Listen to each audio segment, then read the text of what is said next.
Ok, Boker Tov d'abord. Désolée pour le retard, je me suis trompée d'horaire. Je crois que c'était 12h45, Mechila. Et on peut gratter un petit peu dans le temps ou pas du tout? Pas du tout. On va voir, ça a l'air normal dans le repas midi et demi. Après, c'est quoi la fsaka, elle dure combien de temps? Midi et demi jusqu'à 1h30. 1h30? Bon, on va voir Bezrat Hashem, ça dépend de vous. Est-ce que vous préférez manger spirituellement ou physiquement? Non, je rigole. Ok, alors on a choisi un thème avec Myriam. En fait, j'espère que Bezrat Hashem va vous parler. C'est la tfila, c'est-à-dire comment on parle avec Hashem. Parce que je me rends compte beaucoup que pour les gens en général, la tfila, c'est bon. D'abord, je me présente 2 minutes. Hein, je suis arrivée comme ça en trompe. Bon, chaque année, Hashem Myriam me fait venir intervenir chez les jeunes filles. Ça fait 12 ans que je donne des conférences en Israël, en Côte-Larat aussi beaucoup à Paris, Lyon, Marseille, Nice, c'est vrai. C'est vrai, j'y étais la semaine dernière. Donc là, je suis madrichat de Kala, je fais préparation à l'accouchement, je fais du coaching personnel. Et en fait, tout le but, c'est, voilà, comme hier on était aussi à Torah Box, j'interviens beaucoup à Torah Box, c'est vraiment du développement personnel à travers la Torah, c'est-à-dire de comprendre que la Torah, c'est pas une religion. La Torah, c'est un moyen de devenir, de se réaliser, de trouver son rôle et sa place sur terre, d'avoir de la sérénité, du bonheur, de réussir sa vie, son couple, son éducation et se réussir soi-même dans sa vodat Hashem et d'avoir un autre lien avec le Kadosh Baruch Hu que celui avec le bâton dans la main qui est là en train de regarder tout ce qu'on fait, de montrer des trucs, si la jupe elle est remontée là, si le petit décolleté il est descendu ici, si on a regardé un garçon, on n'a pas regardé un garçon. Je voudrais justement partager avec vous, c'est comment on va essayer d'évoluer ensemble de manière la plus positive dans notre Torah et que ce soit pas cavette, que ce soit pas lourd, mais que ce soit vraiment un kiff d'avoir un lien avec Hachem. Malheureusement, on voit que dès qu'il y a les premières, je sais pas comment on dit la zakot, les alarmes, d'accord. Dès qu'il y a les alarmes, les gens ils se prennent en main, ils ont peur, on prend des choses sur nous. Dès qu'on entend que Hachem, quelqu'un il est malade, Dieu préserve tout de suite, vite on va faire quelque chose de nouveau. Et en vrai, ce que je voudrais justement, c'est que on puisse rapprocher d'Akadosh Baruch Hu. Comme il disait Rabbi Nachman à Rabbi Nathan, Hachem c'est ton meilleur ami. Pas quand ça va pas, mais dafka quand ça va. Ça veut dire quoi quand ça va? Quand ça va, on a tous des hauts et des bas dans la vie, mais quand Baruch Hashem, ça va plus ou moins, on va dire qu'à 90% de notre vie, elle va bien grâce à Dieu, on est en bonne santé, les parents ça va, on est en Israël, tout va bien, il fait beau, il y a la paix pour le moment, Baruch Hashem. Comment Ma'ashiv la Hashem kol tegmolei alai? Comment je peux rendre à Kadosh Baruch Hu tout le bien qu'il me fait, tous les chassadim, même si j'ai pas toujours dans ma vie tout ce que j'ai envie, même si parfois je prie, j'ai l'impression qu'il me répond pas tout de suite, mais malgré tout, si je devais vous faire la liste de tout ce qu'on a et qu'on peut remercier Hashem, je peux vous dire, on peut remplir en l'espace de quelques minutes un cahier entier. Et comment je peux rendre ça à Hashem? C'est, a priori, je peux pas le payer, d'accord? Je peux pas lui donner. La manière que je peux lui donner, c'est comment je vais lui faire plaisir quand ça va et pas d'Afka quand ça va pas. C'est beaucoup plus facile et ça tient à plus long terme quand je fais une action de me rapprocher d'Akadosh Baruch Hu justement quand je suis bien avec lui que quand ça va pas.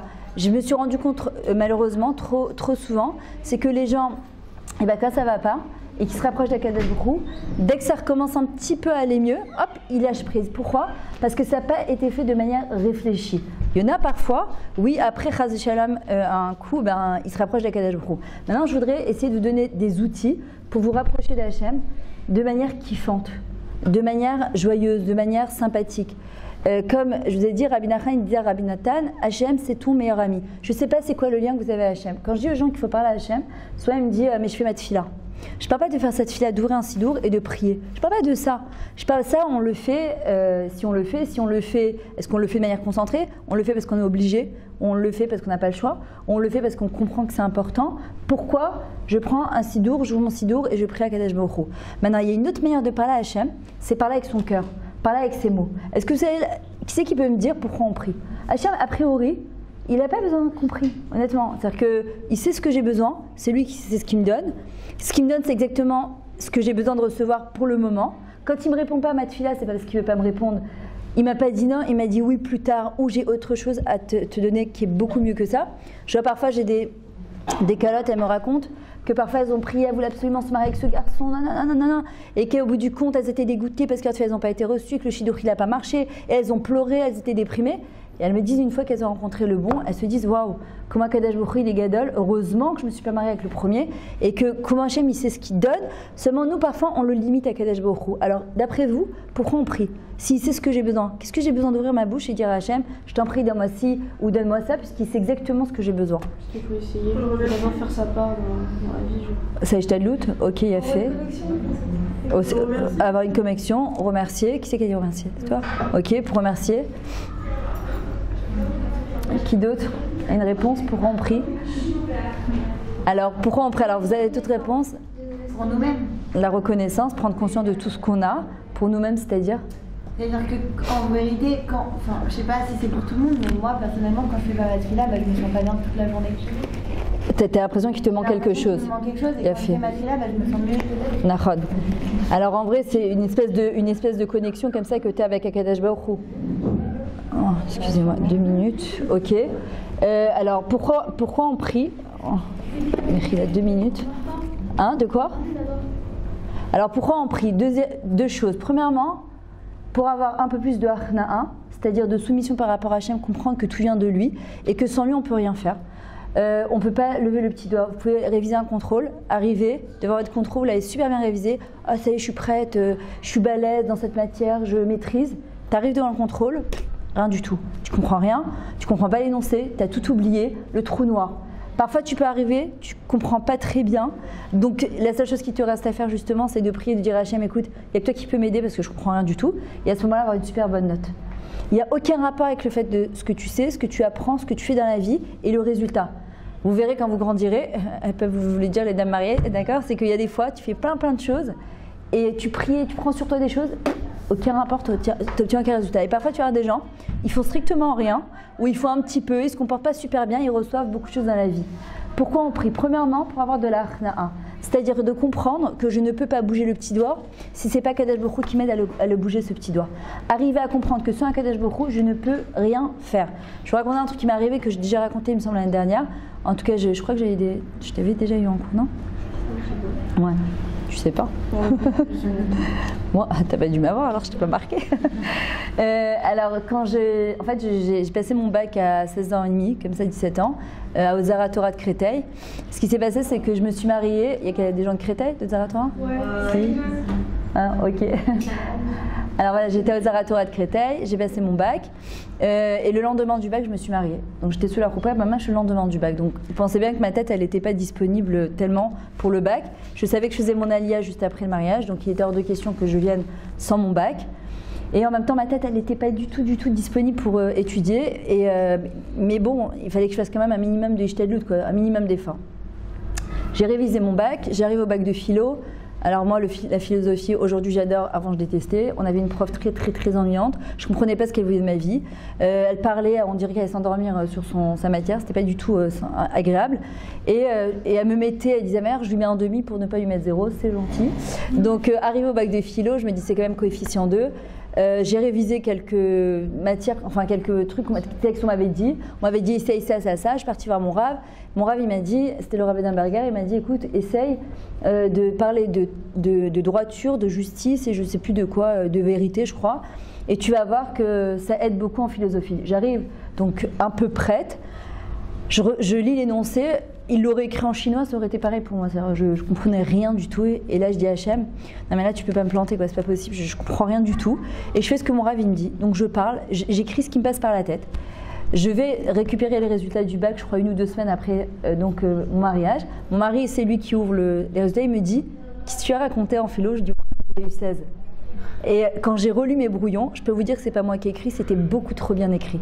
Et en vrai, j'ai compris de ce jour-là que en vrai, tu peux arriver prête et pas réussir, tu peux arriver prête et réussir, tu peux ne pas arriver prête et réussir, ça n'a rien à voir. Ce qu'il y a à voir, c'est rentrer à Kadosh Baruch Hu dans sa vie. C'est-à-dire que dans chaque chose que vous faites, que ce soit prendre une décision, je ne sais pas en quelle classe vous êtes, en première, terminale, donc j'imagine que l'année prochaine, ça va être la grande question, qu'est-ce qu'on fait? On reste pas Shirut Lomi, pas Shirut Lomi, on fait une Midrashia, fait pas Midrashia, on commence des études, on fait pas. Parfois, on est complètement paumé, on ne sait pas ce qu'on doit faire, mais parce qu'on oublie aussi qu'il y a quelqu'un qui peut nous répondre, qui s'appelle Akadosh Baruch Hu. Ça, c'est la première chose. La Achna'a, c'est avoir de la soumission. La deuxième chose, pourquoi on prie? pour avoir de la tikva. Parce que prier redonne de l'espoir. Est-ce qu'on croit bémettre suffisamment au pouvoir de notre fila? Je vous pose honnêtement la question. Quand vous priez, est-ce que vous priez, vous êtes sûr qu'Hachem va vous répondre?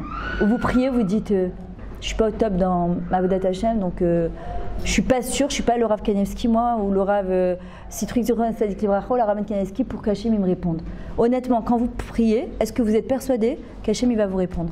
Non. Pourquoi? Pourquoi tu pries? Mais parce qu'il nous écoute, il nous répond pas, mais il écoute. Il y a peut-être une chance. Pourquoi tu dis qu'il ne te répond pas? Qui c'est qui t'a dit qu'il ne te répond pas? Des fois, Des fois. Donc ça veut dire qu'il y a des fois il te répond. Alors pourquoi il y a des fois il te répond et des fois il te répond pas? Parce qu'il y a des choses où il n'est pas d'accord, et il y a des choses où il veut me donner, il est d'accord. Ok, donc quand tu pries, tu es quand même sûr qu'il va te répondre.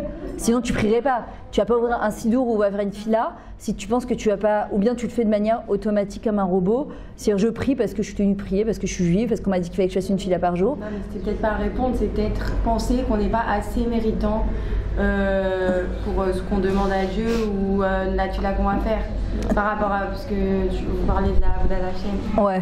de notre Avodat Hashem, de dire ouais on n'est pas Rav Kanevski ou la Rabbani Kanevski ou quoi, Dieu c'est sûr il va pas nous donner ça. Parce que je le mérite pas. Ouais, voilà, c'est plutôt parce que je le mérite pas qu'il va pas me répondre. Parce qu'en général, il te répond, mais même si c'est pas ce que tu veux, il va te donner le mieux qui est pour toi et qui est pas forcément ce que tu as envie. Ce que toi tu as envie, il a fait. Alors il y a ça déjà. Et la deuxième chose, c'est pour redonner d'abord de la tikva, de l'espoir, qu'Akadosh Baruch Hu, il répond, il entend. Il y a marqué Atfilat eno shavod rekam. Il n'y a pas de tfila qui revient vide. C'est-à-dire que même si j'ai l'impression qu'il ne me répond pas tout de suite, il me répond un jour. Il me répond, mais à sa manière. Il y a des fois, Rabbi Nachman explique par exemple qu'il y a un certain nombre de tfilat qu'une personne elle doit faire pour être exaucée. On le voit par exemple avec Moshe Rabbeinu, quand il va prier, il va être Hanan. À un moment, Hachem il va lui dire stop. Encore une tfilat, tu rentres en Eretz Israël. Il a fait. Alors pourquoi il ne le laisse pas faire? Laisse-le rentrer en Eretz Israël. On dit pourquoi il n'a pas laissé rentrer en Eretz? Pas parce qu'il n'était pas méritant, parce que justement il était trop méritant et que s'il serait rentré en Eretz Israël, on aurait eu la Géoula tout de suite. Le problème, c'est qu'on n'était pas encore construit, on n'était pas prêt à recevoir la Géoula. On ne sait pas de ce que ça veut dire la Géoula, le Mashiach, cette lumière infinie qui va venir. Il faut être prêt pour ça. Il faut être prêt, sinon c'est ce qu'on appelle du ribouilleur. C'est un trop plein de lumière et si on n'est pas construit pour ça, on ne s'est pas préparé, ça peut faire l'effet justement inverse. Mais en vrai, quand on prie à Kadesh Baruch Hu, ça c'est une chose qu'on doit tout avoir dans la tête. Je peux être, et c'est pas notre cas, Baruch Hashem, la plus grande des réchaïtes de la terre, la plus grande des mécréantes, la plus grande des mauvaises, la plus grande des pourritures. Et j'ai le droit de prier à Kadesh Baruch Hu et d'ouvrir la bouche. Pourquoi? Parce que Banim Kulchan Hashem Okerem, on est tous les enfants d'Hachem. Moi, j'ai toujours appris à mes enfants. D'accord, j'ai 6 enfants, Baruch Hashem. J'en ai 5 en crise d'ado, Baruch Hashem. Je déguste, grâce à Dieu, Baruch Hashem. Ils me font grandir en même temps qu'ils grandissent. Et je leur ai toujours dit, Zélo Meshane, où vous vous trouvez. Vous pouvez vous retrouver, Chaz Shalom, dans un Moadan Laïla, dans une boîte de nuit à Tel Aviv, dans la pire des pourritures, dans la pire des saletés. Hachem, il est là, il est avec vous. C'est-à-dire que Zélo Meshane, qui je suis, d'où je viens, quel est mon niveau de Torah. Ce qui est méchané, ce qui change et ce qui est important à savoir et à comprendre, c'est que Akadosh Baruch Hu, c'est mon père. Et que sans lui, je ne peux rien faire. Et que Hachem, il peut tout et il veut tout. On raconte d'ailleurs une histoire, c'est une vraie histoire qui s'est passée. C'était un khayal, un soldat russe, qui ne faisait strictement rien. Il habitait en Russie. Il faisait rien, de rien, de rien, de rien. Il se comportait même comme un non-juif. Un jour, il est gradé, on vient, on lui met un... Je ne sais plus comment on appelle ça, là, les galons, exactement, merci. Tu voulais poser une question? Donc on lui met les galons et puis il y a un autre russe qui vient, qui n'est pas juif, un autre soldat, et il regarde comme ça intensément. À un moment l'autre il lui dit qu'est-ce que tu as à me regarder comme ça, tu sais qui je suis? Il lui dit oui, je sais qui tu es. Je ne savais pas jusqu'à hier, maintenant je sais qui tu es. Il lui dit qu'est-ce que tu veux? Il lui dit tu sais quand même je suis quelqu'un d'important. Il lui dit oui je sais. Il lui dit écoute, hier soir j'ai rêvé que tu partais en mission en Chine et que ton avion il s'écrasait au-dessus de la Chine et que tu partais avec un autre soldat. Et l'autre il lui dit n'importe quoi, il part comme ça. Mais il a un coup de stress comme ça parce qu'il sait que oui, il doit partir en Chine, en mission. La seule chose qui le calme, c'est qu'il sait qu'il part tout seul. Donc il n'a pas trop porté attention à ce rêve-là. Le lendemain, il se lève, prêt à partir pour sa mission. Il vient et son supérieur, il lui dit là, sache qu'il y a un changement de programme, il faut que tu prennes tel soldat avec toi. Et donc il est un peu désemparé, il lui dit non mais quoi, pourquoi? Il lui dit c'est comme ça, ne te pose pas de questions, tu dois prendre ce soldat avec toi en mission avec toi. Maintenant il ne va pas raconter à son supérieur que l'autre il a rêvé que ton avion allait s'écraser, il s'en fout complètement, quoi. C'est pas son problème. Et il le prend. Qu'est-ce qu'il fait un juif? Bisman Emet, un moment de vérité, il prend son petit livre de Tehillim et il le met à l'intérieur de sa veste. Et il commence à démarrer, arrivé au-dessus de la Chine, son avion il perd de l'altitude et il sent qu'il va s'écraser. Et là à ce moment-là, il lève les yeux au ciel, il dit à Hachem, regarde, on m'a toujours appris depuis que j'étais petit que c'est pas important qui je suis, qu'est-ce que j'ai fait dans ma vie, c'est du quoi c'est pas important. C'est pas que je vais faire ce que je veux de ma vie et après je m'adresse à Hachem. C'est qu'on est des êtres humains, ça nous arrive de faire des erreurs, mais on reste les enfants d'Akadosh Baruch Hu. À partir du moment où je reviens vers lui, je fais un pas vers Hachem, Hachem il en fait 100 vers moi. Il lui dit c'est vrai, je me suis comportée comme un non-juif, j'ai jamais fait ni Kippour, ni Shabbat, ni rien du tout. Mais on m'a toujours dit que quand on avait besoin de toi, Akadosh Baruch Hu, tu étais là et tu répondais. Donc voilà, ce que je te demande, c'est de me sauver et Blineder, Bezrat Hachem, je reviendrai vers toi. L'avion il s'est écrasé, l'autre soldat est mort et lui il est sorti avec une égratignure. Il a raconté sa propre histoire dans le Yaten Neeman, après il a fait son allié, il a fait tchouva. C'est-à-dire que c'est pas important dans le sens où c'est pas parce que j'ai fait une mitzvah ou j'ai pas fait une mitzvah, parce qu'au contraire, une fois, moi je me rappelle, j'avais pris quelqu'un en train et j'arrive à la caisse pommade pour tirer de l'argent et ma carte, je sais pas, elle avait un problème. Et je dis Hachem, vas-y, sois sympa, je viens de prendre quelqu'un, je viens de faire du chesed. Après je me dis, mais quel rapport? Qu'est-ce que tu crois que c'est donnant-donnant? Tu crois parce que tu as fait du chesed, Hachem maintenant il doit te faire du chesed? Non, j'ai fait du chesed, Hachem il m'a permis de faire du chesed, Nekuda à la ligne. Maintenant j'ai besoin de ma carte, elle marche. Je demande que ma carte elle marche, c'est pas parce que c'est pas donnant-donnant, parce que c'est dangereux. Si je fais ça, je m'enlève tous mes mérites. Et arriver à comprendre que quand je prie, le but c'est de la tigva. Quand je prie, je ne suis pas convaincue, alors je peux pas être convaincante. Vous savez pourquoi parfois Hachem il nous donne pas? Pas parce qu'il veut pas nous donner, parce qu'il veut que quand on s'adresse à lui, on est persuadé qu'il va nous donner ce qu'on a besoin et ce qu'il y a de meilleur pour nous, en temps et en heure. Le problème c'est que parfois inconsciemment, il y a plein de choses qui nous bloquent, comme par exemple, je suis pas au top.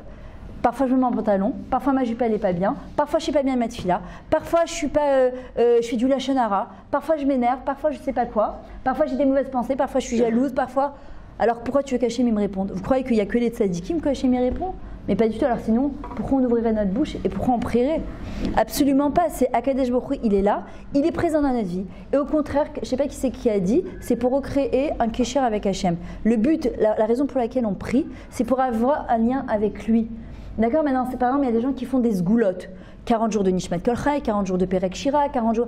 Et ils sont persuadés qu'après ces sgoulas, on leur dit, vous allez voir, fais ça 40 jours et tu vas avoir ta Yeshua. On ne dit jamais ça à une personne. Parce que ça peut marcher et ça peut ne pas marcher. C'est pas un coup de baguette magique. Et il y a les gens, qu'est-ce que ça leur fait? Ça leur fait perdre de leur émouna. C'est pas moi j'ai fait ça et ça va marcher pour toi. Toi ça a marché pour toi grâce à Dieu. Ça peut ne pas marcher pour une autre personne parce qu'Hachem parfois il attend autre chose de cette personne-là. Maintenant je peux pas perdre d'avoir fait 40 jours de Nishmat Kol Chai et des 40 jours de Perek Shira et 40 jours où je me suis accrochée à Kadosh Baruch Hu et à l'espoir qu'Akadosh Baruch Hu il va me répondre. Et je dois être convaincue qu'Akadosh Baruch Hu il va me répondre. C'est quoi la tikva? Le Ramchal il explique.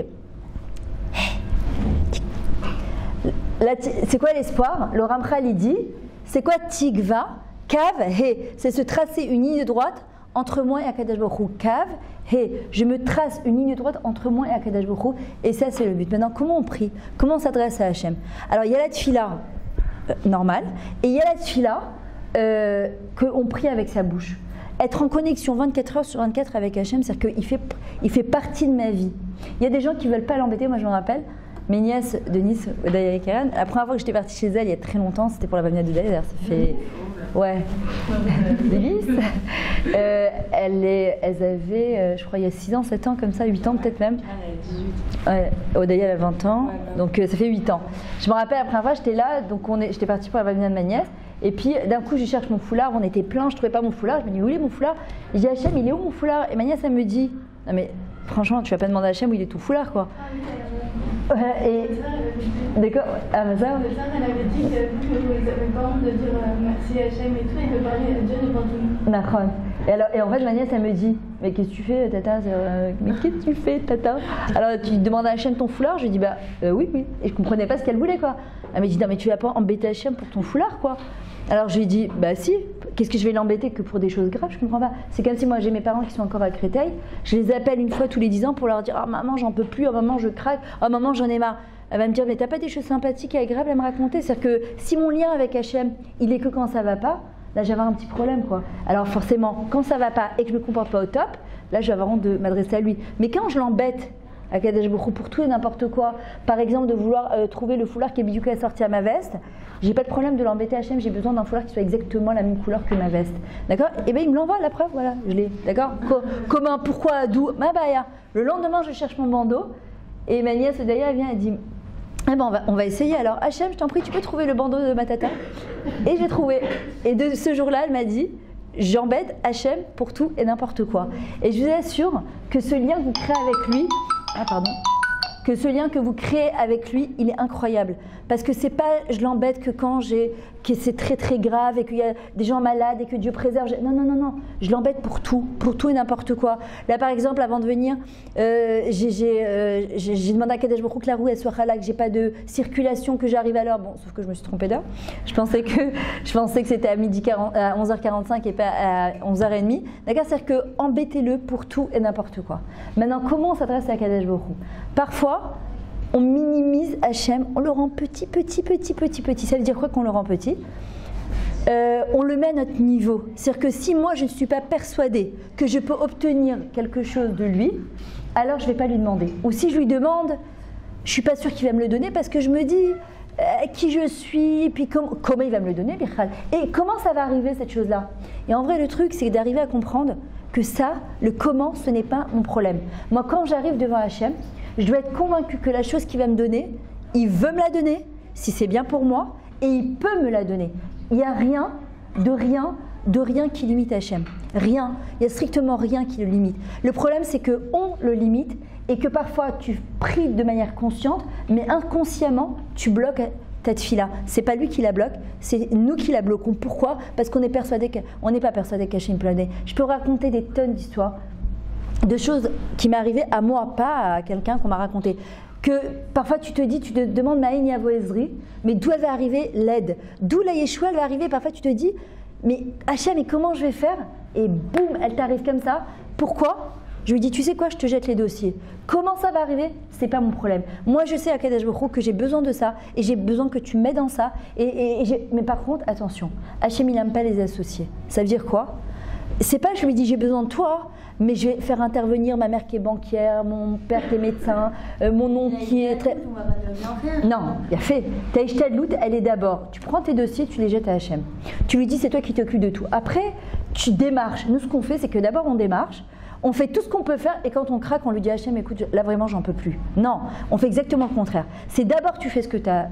C'est-à-dire, tu demandes à Kadesh Baruch Hu de t'aider et je peux te dire, tu peux gagner beaucoup de temps et beaucoup d'énergie. Parce que des fois, quand on n'en peut plus, on craque, on lui dit Hachem, j'en peux plus, il faut que tu m'aides. Alors que tu pourrais gagner du temps et de l'énergie en disant Hachem, voilà, j'ai besoin d'aide dans ça et dans ça. Donc, je t'envoie le dossier. Je ne sais pas c'est quoi la solution. Nous,